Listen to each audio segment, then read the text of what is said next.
에베소서 강의 오늘 14번째 시간입니다. 오늘은 에베소서 3장 1절부터 13절까지 말씀입니다. 측량할 수 없는 그리스도의 풍성함이라는 제목입니다. 측량할 수 없는 그리스도의 풍성함. 세상에서 제일로 불쌍한 사람이 누굴까요? 세상에서 제일 불쌍한 사람. 우리 옛날에 어렸을 때 제가 그런 우스개 농담도 이렇게 많이 하고 그랬어요. 세상에서 제일 불쌍한 사람은 쓰레기차 피하려다가 똥차에 깔려 죽은 사람이다. 그랬어요. 참 허무하죠. 쓰레기차 피하려다가 똥차에 깔려 죽었다. 그때는 어릴 때는 그 소리 들으니까 얼마나 우습고 그러든지. 근데 지금 생각해 보니까 그 말 속에 상당히 많은 인생의 진리들이 이렇게 들어있는 것 같아요. 여러분 생각하기에 세상에서 제일 불쌍한 사람이 누구예요? 나죠, 나. 내가 제일 불쌍한 것 같아. 내가 병에 걸리면요, 세상에서 나처럼 이렇게 아픈 사람이 어디 있을까? 내가 돈 떨어지잖아요. 참 세상에 나만큼 불쌍한 사람도 없어요. 내가 뭔가 계속 하려고 그러는데 내 뜻대로 안 되고 내가 바라고 원하는 것이 자꾸 안 돼요. 나만큼 불쌍한 사람이 또 어디 있어요. 그죠? 경제적으로 어렵거나 또 육신적으로 이런저런 어려움에 처해 있거나 사람은 항상 자기중심적이기 때문에 자기만큼 불쌍한 사람이 없다 이렇게 생각을 해요.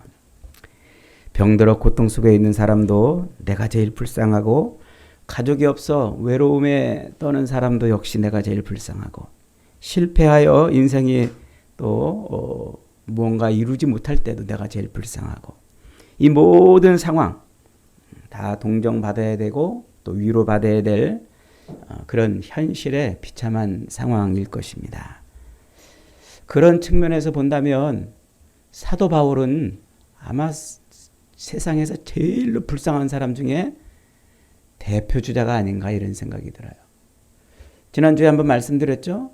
고린도 교회, 이 에베소 교회에서 목회를 하는 도중에 저쪽에 바다 건너 그리스 고린도의 교회가 난리가 났어요. 그래서 그 고린도 교회에 편지를 보내는데 바울이 그 고린도 교회에 뭐라고 편지를 보내냐면 자기 처지를 쫙 설명을 해요. 이렇게 설명합니다. 고린도후서 11장 23절 27절에서 그들이 그리스도의 일꾼이냐 정신없는 말을 하거니와 나는 더욱더 그러하다. 내가 수고를 넘치도록 하고 수고를 넘치도록 했다. 이 말은 아주 열심히 애를 썼다는 말이죠.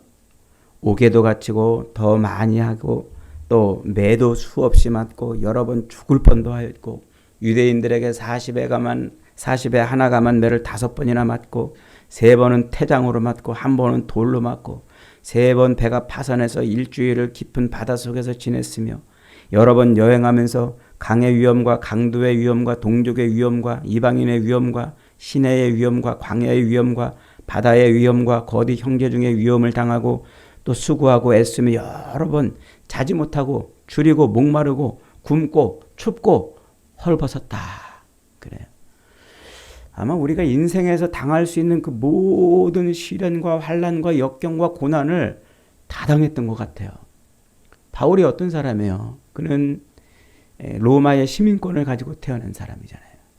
또 그는 가말리알의 문화생으로 정말 아주 출세가도를 달리고 있던 그런 사람이었어요. 그런데 하나도 아니고 둘도 아니고 셋도 아니고 넷도 아니고 그 인생의 모든 시련과 역경과 고난과 그 고통을 수도 없이 당했어요. 언제부터 그랬을까요? 예수 믿은 다음부터. 다메섹 도상에서 예수를 만난 이후부터 그가 겪은 일이에요. 그러니 그의 인생을 이렇게 들여다보면은 정말 야, 이게 예수 믿음의 결과인가? 이게 예수 믿음의 보상인가? 이런 생각이 들 정도예요. 그리고 지금 어디서 이 에베소 교회에게 편지를 보내고 있어요? 감옥에서. 여러분 생각해 보세요. 예수 믿음의 결과가 끝자락이 감옥에 처박혀 있는 것이라면 누가 예수를 믿겠냔 말이에요. 누가 예수를. 그런데도 사도 바울은 한 번도 자기의 처지를 어떻게 했어요? 불쌍한 자다. 세상에 나만큼 불쌍한 자가 어디 있냐? 탄식과 원망을 한 번도 하지 않았어요. 오히려 정말 세상에서 불쌍한 자가 누구라? 허물과 죄로 죽은 자다라고 이렇게 말해주고 있어요. 허물과 죄로 죽은 자라는 게 무슨 뜻이라고 그랬죠? 하나님과의 관계가 끊어져 버린 사람. 하나님과의 관계가 끊어져 버린 사람이, 그 사람이 자기보다 훨씬 더 불쌍한 사람이라 바울은 그렇게 얘기를 하는 거예요. 그래서 지금 내가 지금 감옥에 갇혀 있다는 것을 너희가 들었으나 내가 당하고 있는 이 환난에 대하여 낙심하지 말아라. 바울이 그렇게 에베소 교인들을 향해서 권면을 했죠. 그런데 사도 바울이 진짜로 세상에서 제일로 불쌍한 사람이 누군지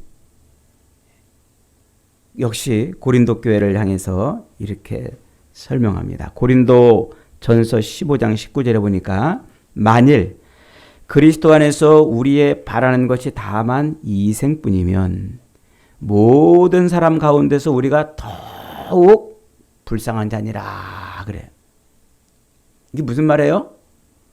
예수를 믿는데도 불구하고 그 예수를 믿음으로 말미암아 소망하는 것이 이 땅에 있는 것을 소망하는 사람이라면 그는 세상에서 더욱 진짜 불쌍한 사람이라는 거예요. 야, 그리스도를 믿지만 그 믿음이 오직 이 현세적인 삶, 이 땅에서의 삶에 대한 것만 추구하는 것이라면 그는 진짜 불쌍한 사람이라는 거예요. 예수 안 믿는 사람도 불쌍한데 예수를 믿으면서 이 땅에 있는 것에 집착해서 그것 바라고 소망하는 사람은 예수 안 믿는 사람보다 더 불쌍하다는 거예요. 이 사람이 진짜 불쌍한 거예요. 이 사람이. 여러분 어떻습니까?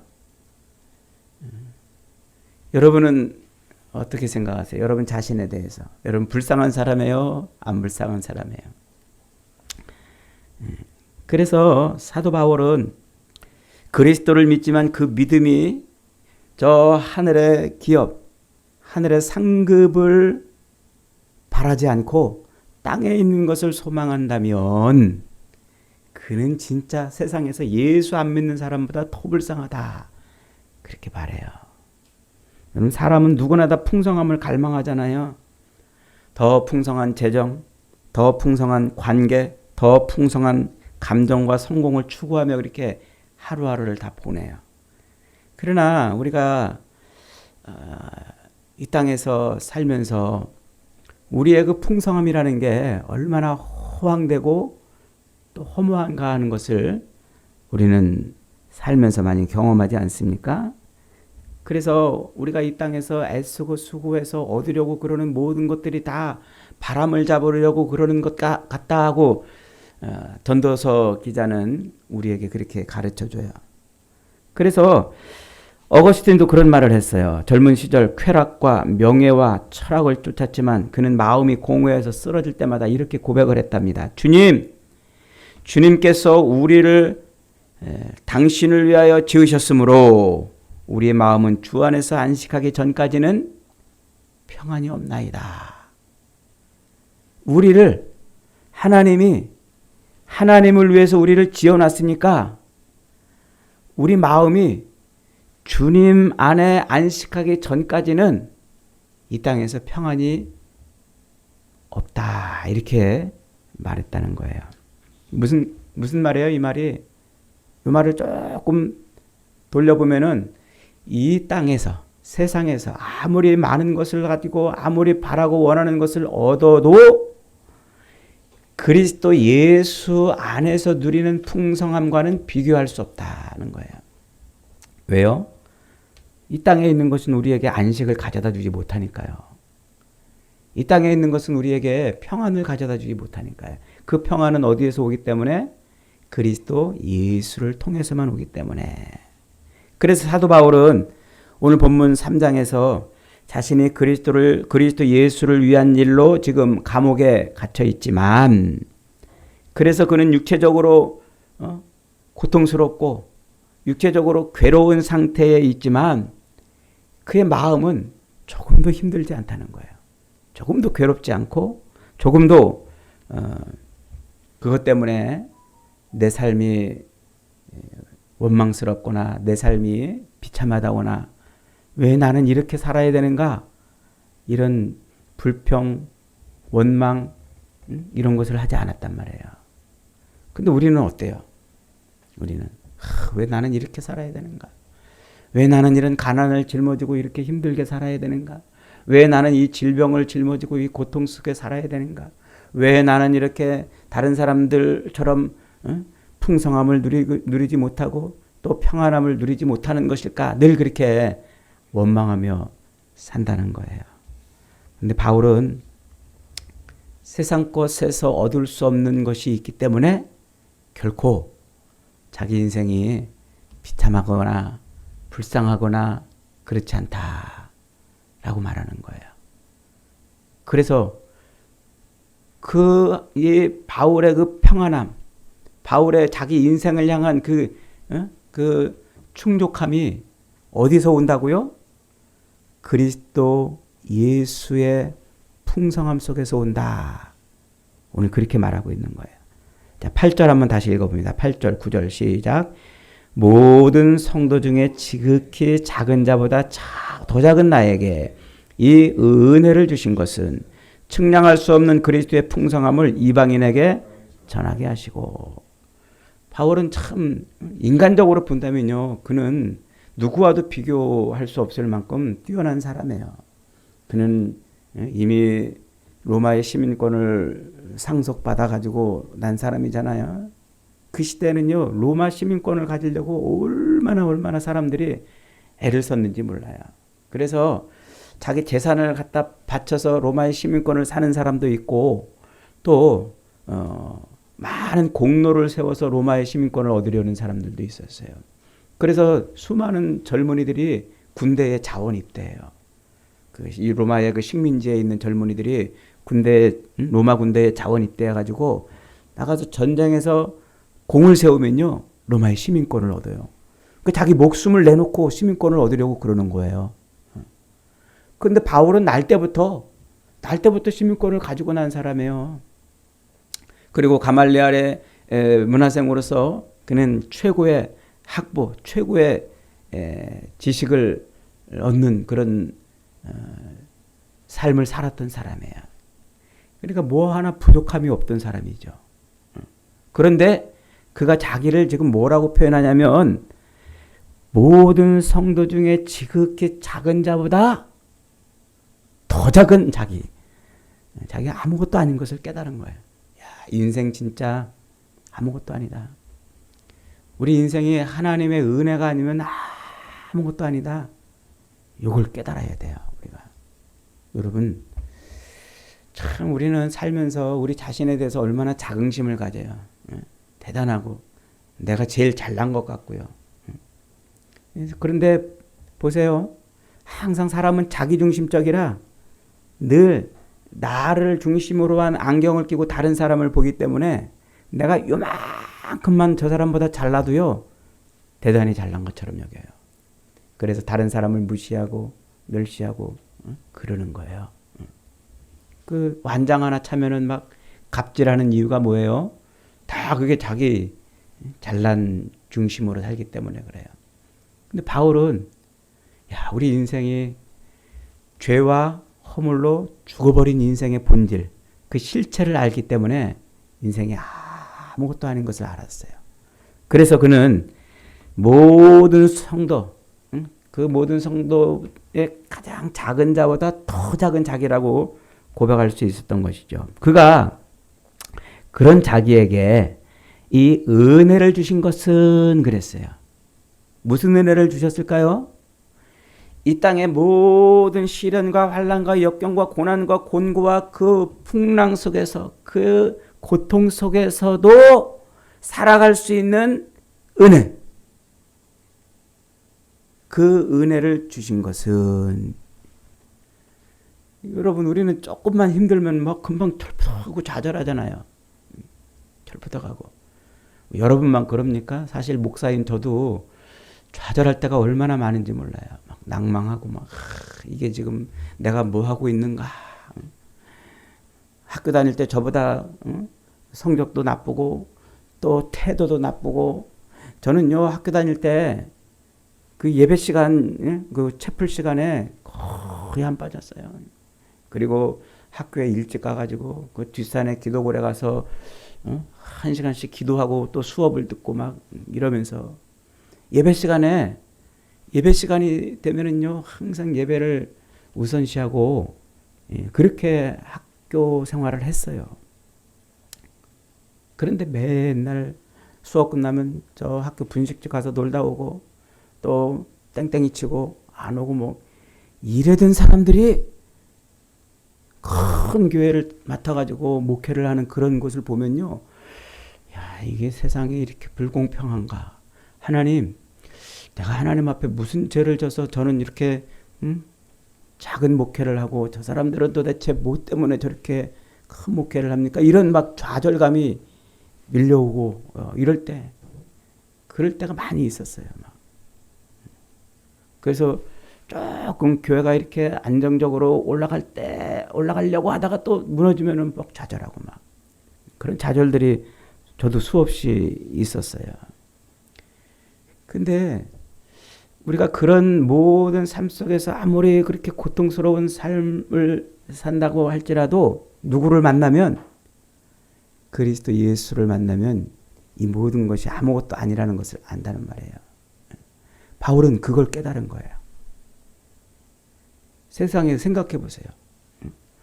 가다가 강도를 만난 게 한두 번도 아니고 헐벗고 굶주리고 그 고통스러운, 그리고 또 유대인들에게 붙들려가지고 뭐 40에 하나가만 매, 39대잖아요.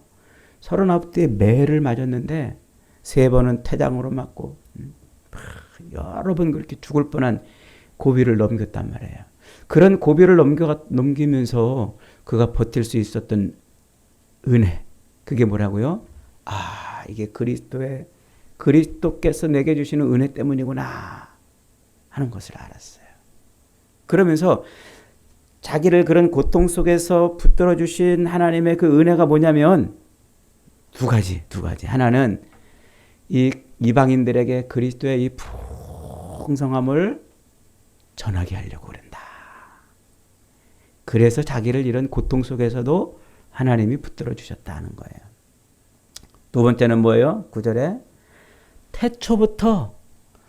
태초부터 하나님이 우리를 창조하셔가지고 지금 여기까지 세상의 역사를 굴려오면서 그 역사 속에 있는 시간과 공간 속에 있는 수많은 사람들을 퍼즐 조각 맞춰가듯이 그렇게 맞춰갖고 오시면서 그리스도 예수를 십자가에 매달아 죽이시고 그를 바라보는 자를 구원해 내시는 그 하나님의 그 신비한 은혜, 그걸 이방인들에게 가르쳐 주게 하려고 나에게 이 고통스러운 삶을 견딜 수 있는 은혜를 주셨다는 거예요. 두 가지죠. 다시 설명해 봅니다. 첫째는 뭐예요?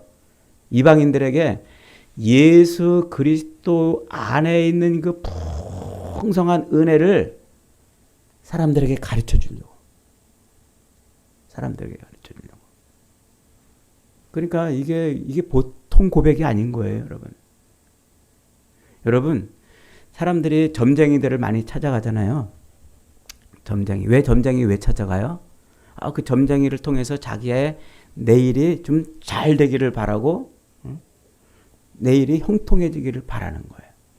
내일이 잘 되고 형통해진다는 것을 뭐 여러 가지 말로 표현하지만 결국은 이 땅에서 성공하고 승승장구하고 잘 먹고 잘 사는 삶을 바라는 거란 말이에요. 부자 되는 거예요. 부유하게 살고 평안하게 살고. 그래서 사람들이 점쟁이를 찾아가는 거잖아요. 근데 여러분, 여러분들이 그 만약에 점쟁이를 찾아갔는데 그 점쟁이가 별 볼 일 없는 사람이라고 쳐보세요. 그런 사람에게서 무슨 점괘를 받아내겠습니까? 그런 사람에게서는요, 무슨 점괘를 받아내봤자 무슨 그 점괘가 효력이 있겠습니까? 그런데 사람들이 왜 그런 사람들에게 자꾸 가요? 미련해서 그런 거예요. 무식하고 알지 못해서. 그 제가 예전에 그런 점쟁이랑 한번 이렇게 얘기를 해본 적이 있어요.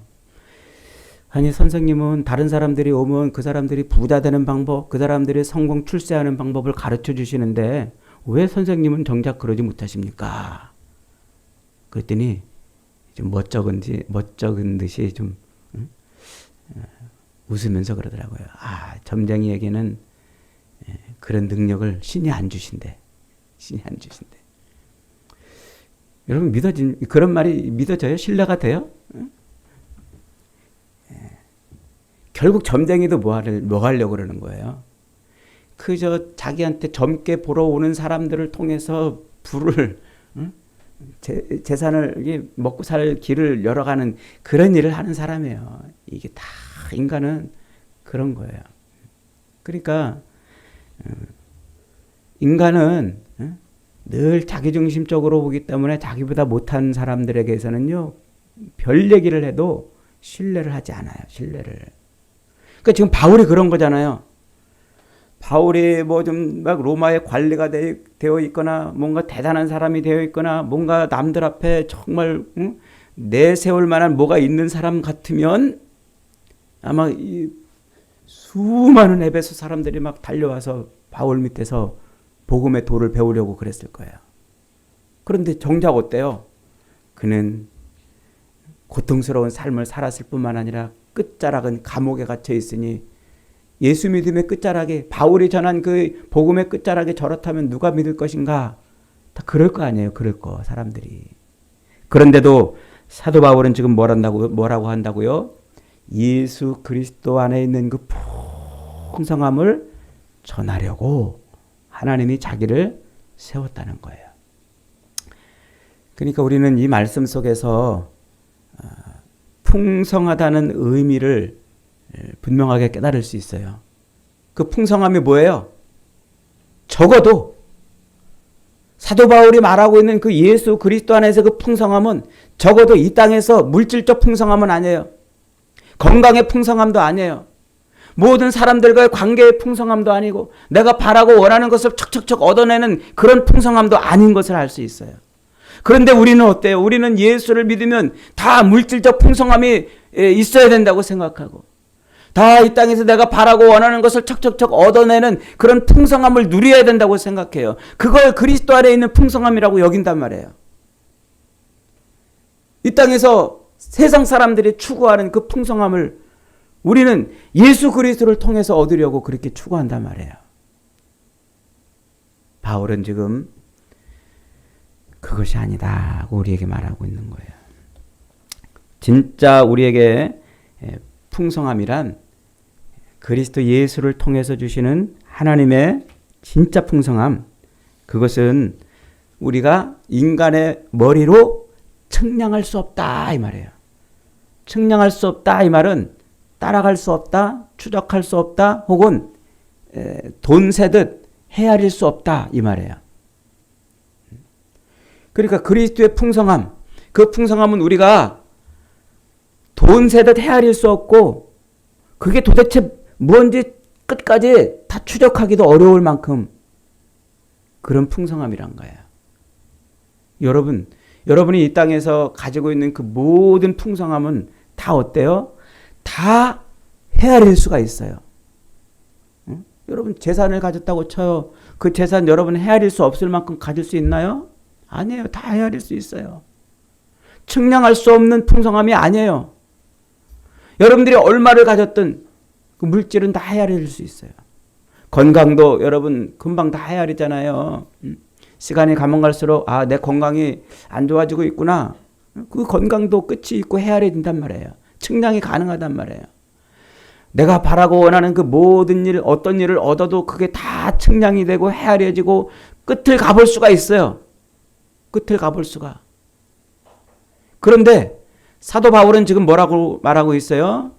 그리스도의 풍성함은 도무지 우리의 머리로 헤아릴 수 없다는 거예요. 헤아릴 수 없다. 그렇기 때문에 그것은 우리가 바라는 것처럼 이 땅에 있는 어떤 것을 얻는 풍성함이 아니라는 말이에요. 그러면 도대체 그리스도의 풍성함이란 뭘까요? 첫 번째로 우리가 우리의 신분이 하나님의 자녀로 변했다는 거예요. 그게 그리스도의 풍성함이에요.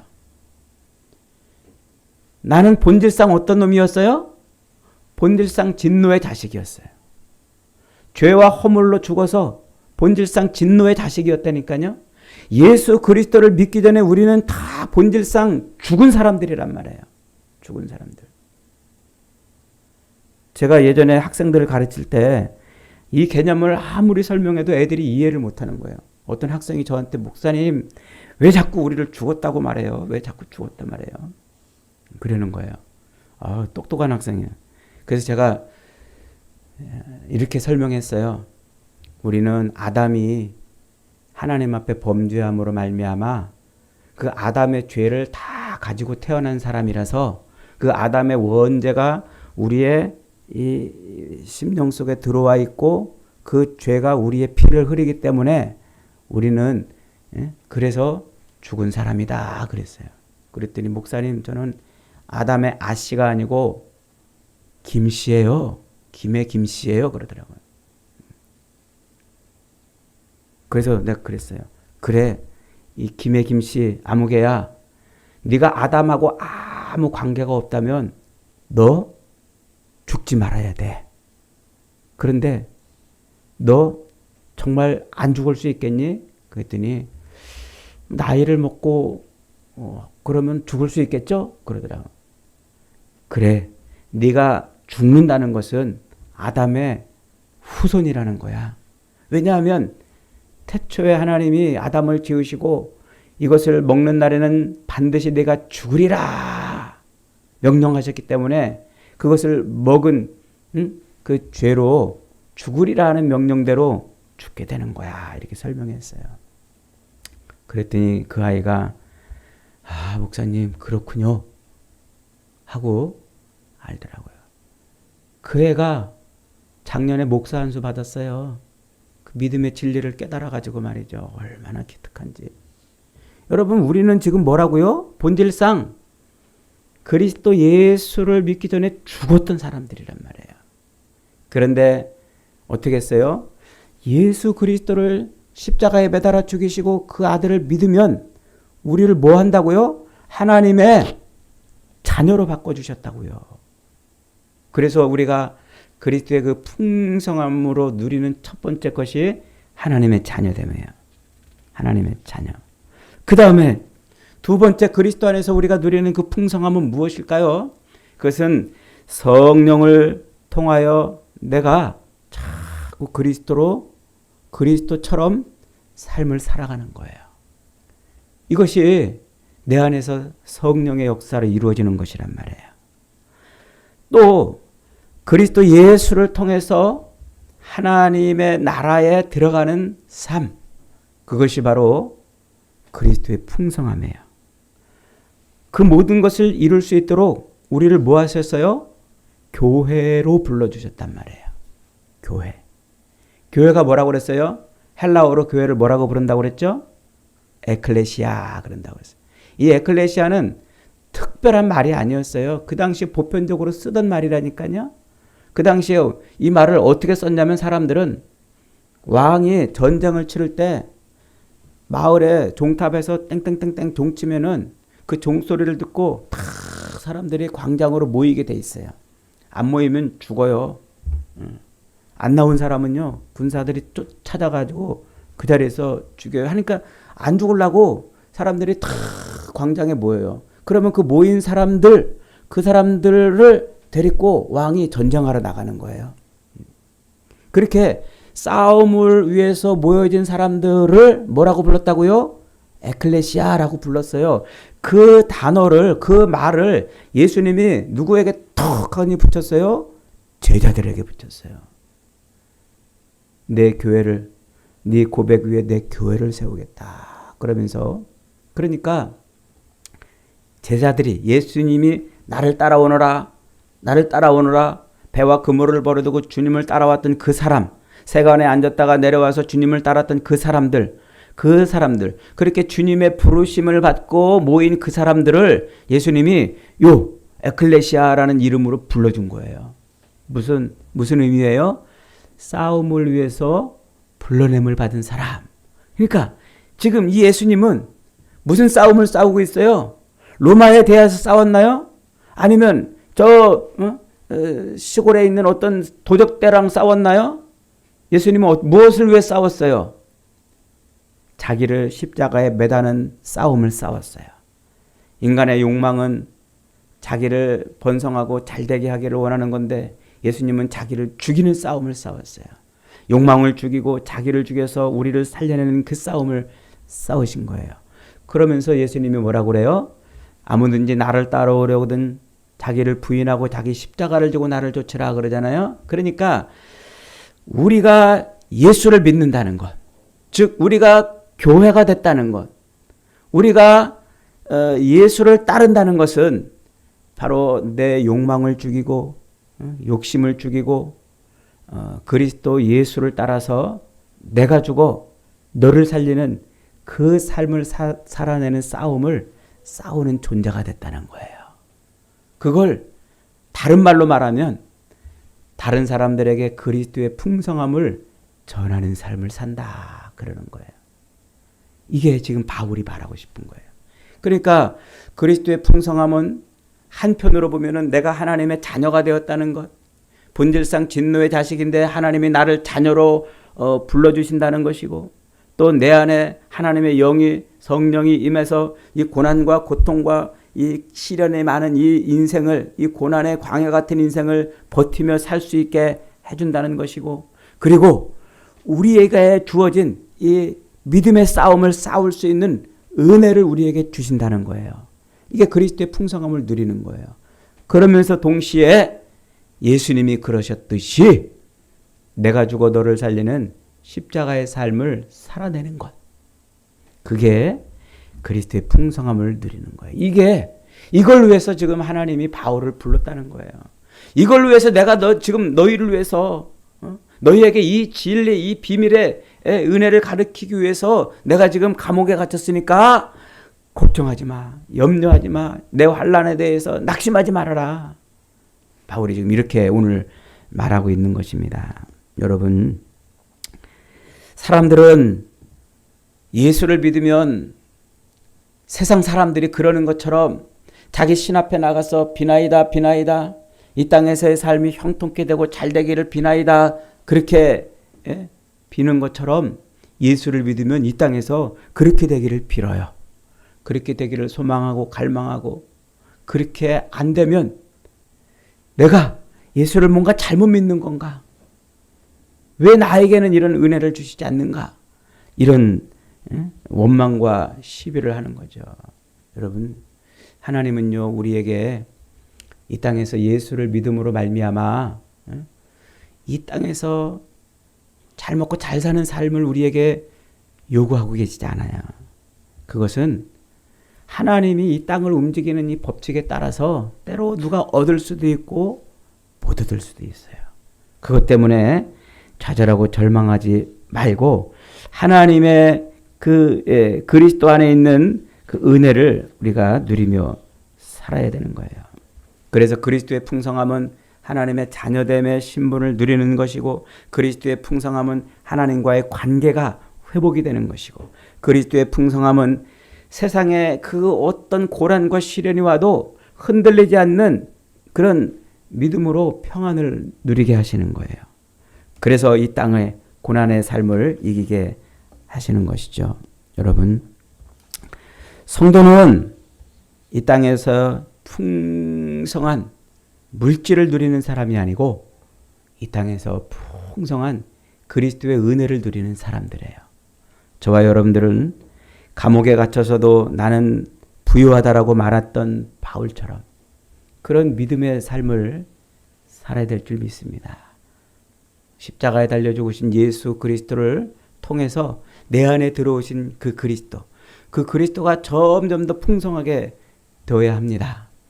날마다, 시마다, 때마다, 일마다 저와 여러분들의 삶이 이 그리스도의 풍성함으로 늘 풍성해지는 은혜와 복이 있기를 주님의 이름으로 축복합니다. 아멘.